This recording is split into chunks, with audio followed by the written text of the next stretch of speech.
Each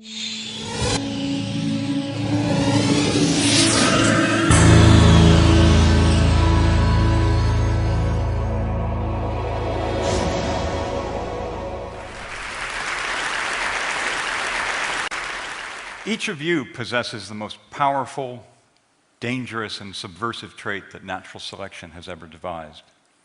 It's a piece of neural audio technology for rewiring other people's minds. I'm talking about your language, of course, because it allows you to implant a thought from your mind directly into someone else's mind, and they can attempt to do the same to you, and without either of you having to perform surgery. Instead, when you speak, you're actually using a form of telemetry, not so different from the remote control device for your television. It's just that whereas that device relies on pulses of infrared light, your language relies on pulses, discrete pulses of sound.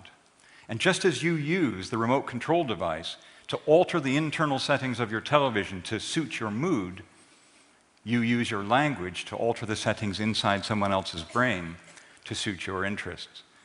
Language is our genes talking, getting things that they want. And just imagine the sense of wonder in a baby when it first discovers that merely by uttering a sound, it can get objects to move across a room as if by magic, and maybe even into its mouth.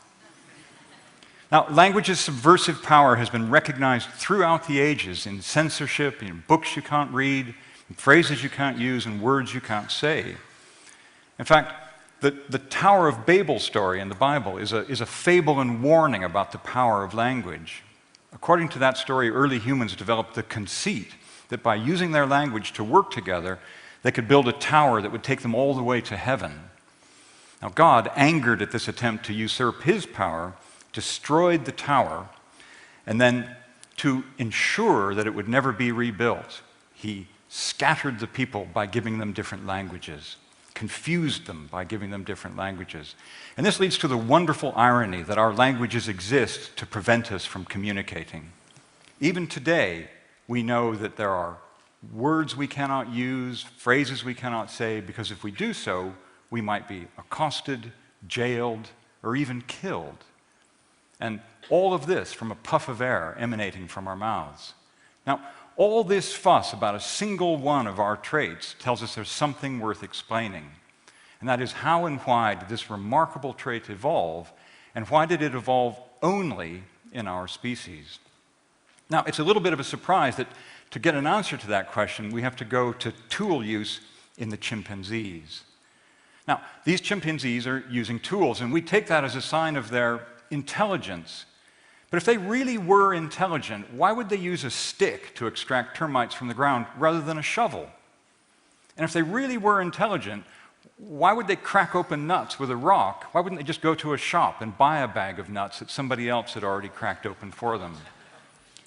Why not? I mean, that's what we do. Now, the reason that chimpanzees don't do that is that they lack what psychologists and anthropologists call social learning. They seem to lack the ability to learn from others by copying or imitating or simply watching. As a result, they can't improve on others' ideas or learn from others' mistakes, benefit from others' wisdom. And so they just do the same thing over and over and over again. In fact, we could go away for 1 million years and come back, and these chimpanzees would be doing the same thing, with the same sticks for the termites and the same rocks to crack open the nuts. Now, this may sound arrogant or even full of hubris. How do we know this? Because this is exactly what our ancestors, the Homo erectus, did. These upright apes evolved on the African savanna about 2 million years ago, and they made these splendid hand axes that fit wonderfully into your hands. But if we look at the fossil record, we see that they made the same hand axe over and over and over again for 1 million years. We can follow it through the fossil record. Now, if we make some guesses about how long Homo erectus lived, what their generation time was, that's about 40,000 generations of parents to offspring and other individuals watching in which that hand axe didn't change. It's not even clear that our very close genetic relatives, the Neanderthals, had social learning. Sure enough, their tools were more complicated than those of Homo erectus, but they too showed very little change over the 300,000 years or so that those species, the Neanderthals, lived in Eurasia. Okay, so what this tells us is that contrary to the old adage, monkey see, monkey do, the surprise really is that all of the other animals really cannot do that, at least not very much. And even this picture has this suspicious taint of being rigged about it, something from a Barnum and Bailey circus. But by comparison, we can learn. We can learn by watching other people and copying or imitating what they can do. We can then choose from among a range of options the best one. We can benefit from others' ideas. We can build on their wisdom. And as a result, our ideas do accumulate and our technology progresses. And this cumulative cultural adaptation, as anthropologists call this accumulation of ideas, is responsible for everything around you in your bustling and teeming everyday lives. I mean, the world has changed out of all proportion to what we would recognize even 1,000 or 2,000 years ago. And all of this because of cumulative cultural adaptation. The chairs you're sitting in, the lights in this auditorium, my microphone, the iPads and iPods that you carry around with you, all the result of cumulative cultural adaptation. Now, to many commentators, cumulative cultural adaptation or social learning is job done. End of story. Our species can make stuff, therefore we prospered in a way that no other species has. And in fact, we can even make the stuff of life, as I just said, all the stuff around us. But in fact, it turns out that sometime around 200,000 years ago, when our species first arose and acquired social learning, that this was really the beginning of our story, not the end of our story, because our acquisition of social learning would create a social and evolutionary dilemma, the resolution of which, it's fair to say, would determine not only the future course of our psychology, but the future course of the entire world. And most importantly for this, it will tell us why we have language. And the reason that dilemma arose is it turns out that social learning is visual theft. If I can learn by watching you, I can steal your best ideas, and I can benefit from your efforts without having to put in the time and energy that you did into developing them. If I can watch which lure you use to catch a fish, or I can watch how you flake your hand axe to make it better, or if I follow you secretly to your mushroom patch, I can benefit from your knowledge and wisdom and skills, and maybe even catch that fish before you do. Social learning really is visual theft. And in any species that acquired it, it would behoove you to hide your best ideas lest somebody steal them from you. And so, sometime around 200,000 years ago, our species confronted this crisis. And we really had only two options for dealing with the conflicts that visual theft would bring. One of those options was that we could have retreated into small family groups, because then the benefits of our ideas and knowledge would flow just to our relatives.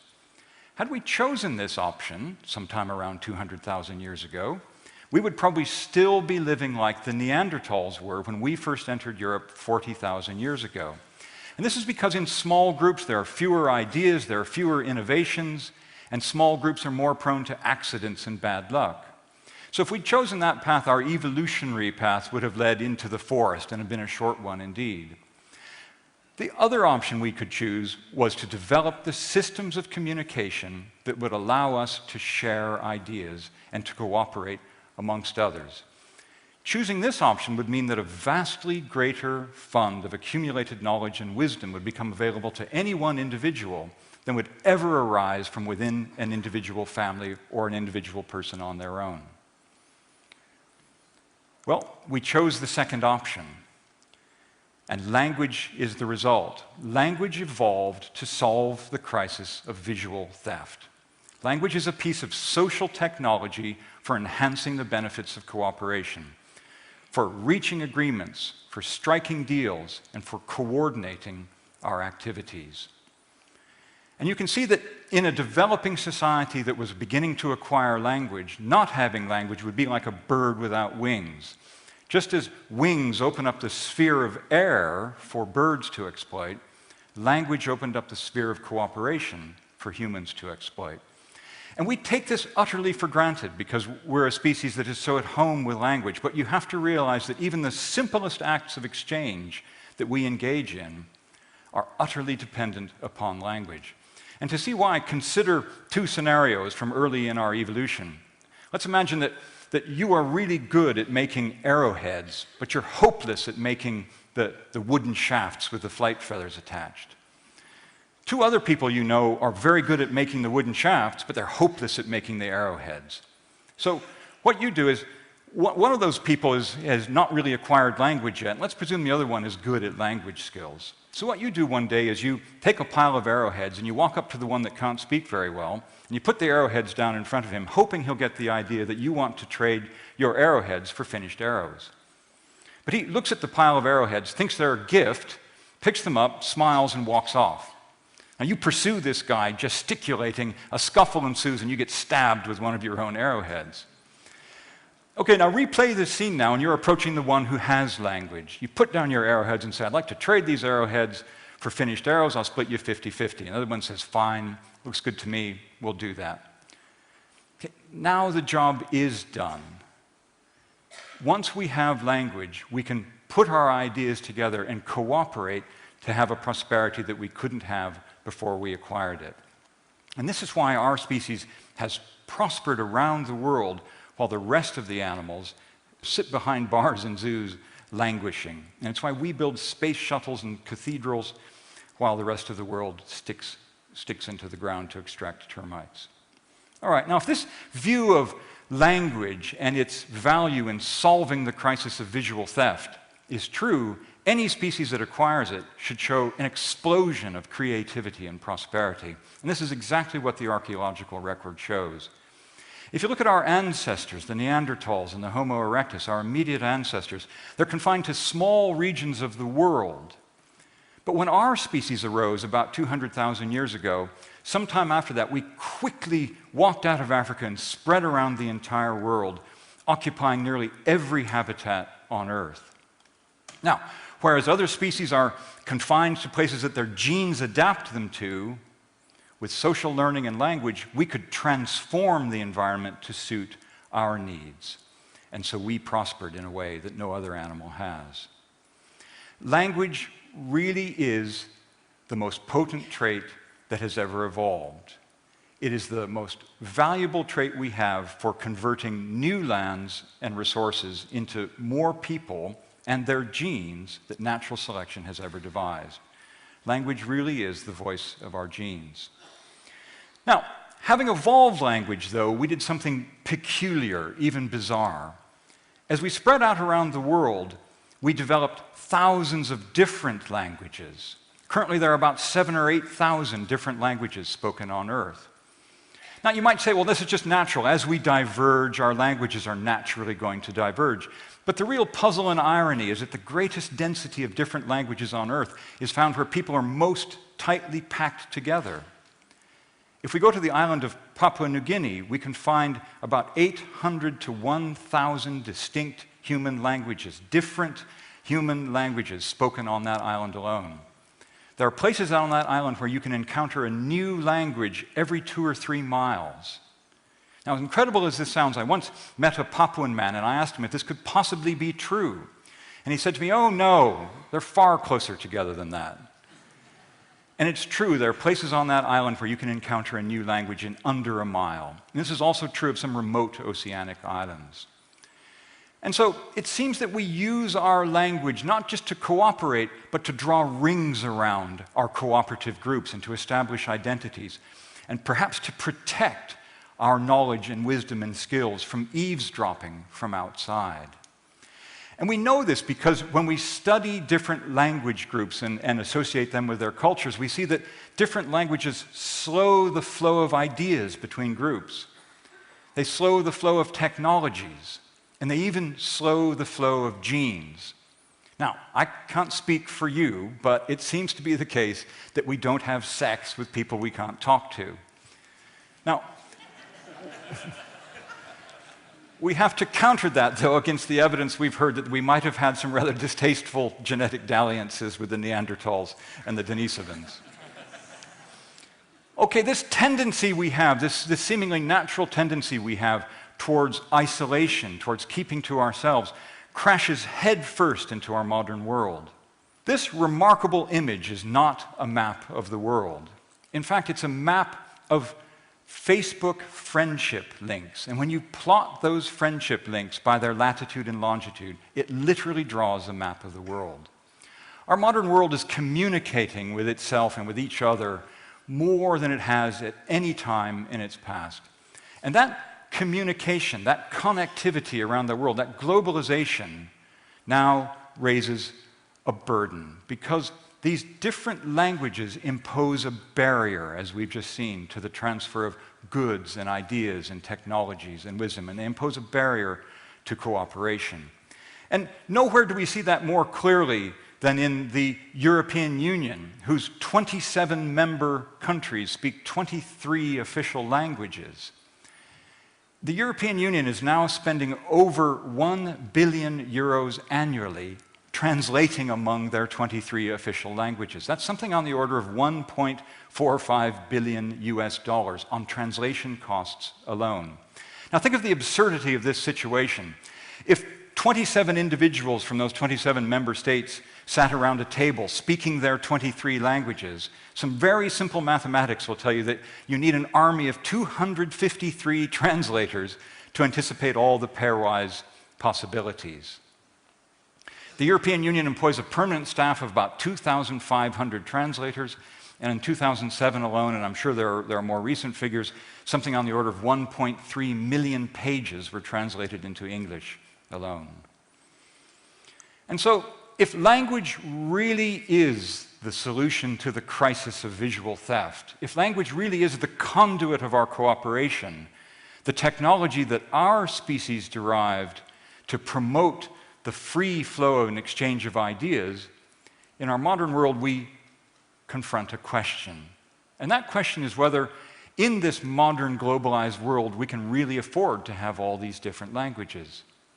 Put it this way, nature knows no other circumstance in which functionally equivalent traits coexist. One of them always drives the other extinct. And we see this in the inexorable march towards standardization. There are lots and lots of ways of measuring things, weighing them and measuring their length, but the metric system is winning. There are lots and lots of ways of measuring time, but a really bizarre base 60 system known as hours and minutes and seconds is nearly universal around the world. There are many, many ways of imprinting CDs or DVDs, but those are all being standardized as well. And you can probably think of many, many more in your own everyday lives.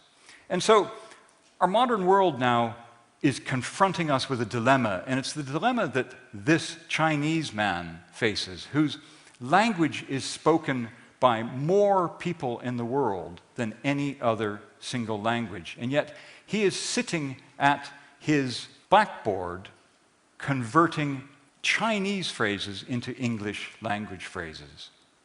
And then what this does is it raises the possibility to us that in a world in which we want to promote cooperation and exchange, in a world that might be dependent more than ever before on cooperation to maintain and enhance our levels of prosperity, his actions suggest to us that it might be inevitable that we have to confront the idea that our destiny is to be one world with one language. Thank you.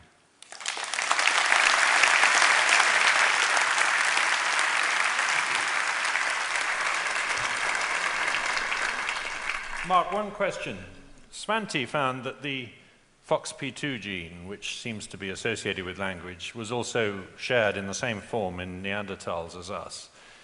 Do we yet have any idea how we could have defeated Neanderthals if they also had language? This is a very good question. So many of you will be familiar with the idea that there's this gene called FOXP2 that seems to be implicated in some ways in the fine motor control that's associated with language. But the reason why I don't believe that tells us that the Neanderthals had language is, here's a simple analogy. Ferraris are cars that have engines. My car has an engine, but it's not a Ferrari. Now, the simple answer then is that genes alone don't all by themselves determine the outcome of very complicated things like language. What we know about this FOXP2 in Neanderthals is that they may have had fine motor control of their mouths, who knows, but that doesn't tell us they necessarily had language. Thank you very much indeed.